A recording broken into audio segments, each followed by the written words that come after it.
पुण्यातील भोर या ठिकाणी अजित पवारांनी प्रचार सभेत सुप्रिया सुळेंच्या पुस्तिकेवरून टीका केली।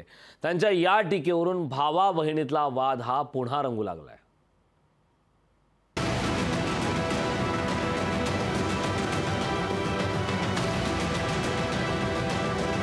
अजित पवार आणि सुप्रिया सुळे या भावंडांमधला वाद विकोपाला पोहोचत चाललाय।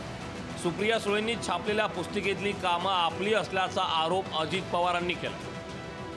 इतकंच नाही, त्यांनी या विषयावरून सुप्रिया सुळेंवर जोरदार टीका करत नुसती भाषणं करून काही होणार नाही, आम्ही काम करतो म्हणत त्यांना तिसऱ्यांदा निवडून दिलं, आता सुनेत्रांना निवडून देण्याचं आवाहन केलं। उद्या कुठल्याही मोठ्या नाट्या प्रचाराला बळी न पडता ज्यांना 15 वर्ष निवडून दिले त्यांनी काय तुमच्या करता केलंय त्याचा जरा शांतपणे डोळे झाकून विचार करा।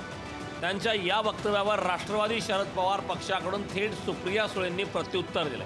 आम्ही 17.5 वर्ष एकत्र होतो, हे कोणा एकाचं काम नसून हे टीम वर्क असल्याचं सुप्रिया सुळेंनी अधोरेखित करून सांगितलं। ते सगळे विसरतात, आम्ही सगळे एका पक्षात होतो 17.5 वर्ष, एक टीम म्हणून आम्ही काम करत होतो आणि माझा विश्वास आहे की त्यांनी फक्त, ते मराठीतच आहे त्याच्यामुळे त्यांनी फक्त जर ते अर्धा तास पुस्तक वाचलं ना तर ते उद्या किंवा 7 तारखेला तुतारी वाजवणाऱ्या माणसालाच मतदान करतील। इतकंच नाही, हे प्रचारपत्रक अजित पवारांनी स्वतः वाचलं तर तेही तुतारी वाजवणाऱ्या माणसालाच मतदान करतील असा विश्वासही सुप्रिया सुळेंनी व्यक्त केलाय।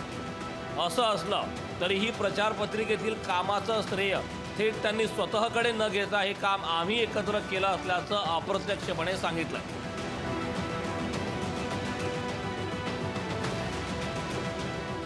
अमोल धर्माधिकारी, लोकशाही मराठी, पुणे।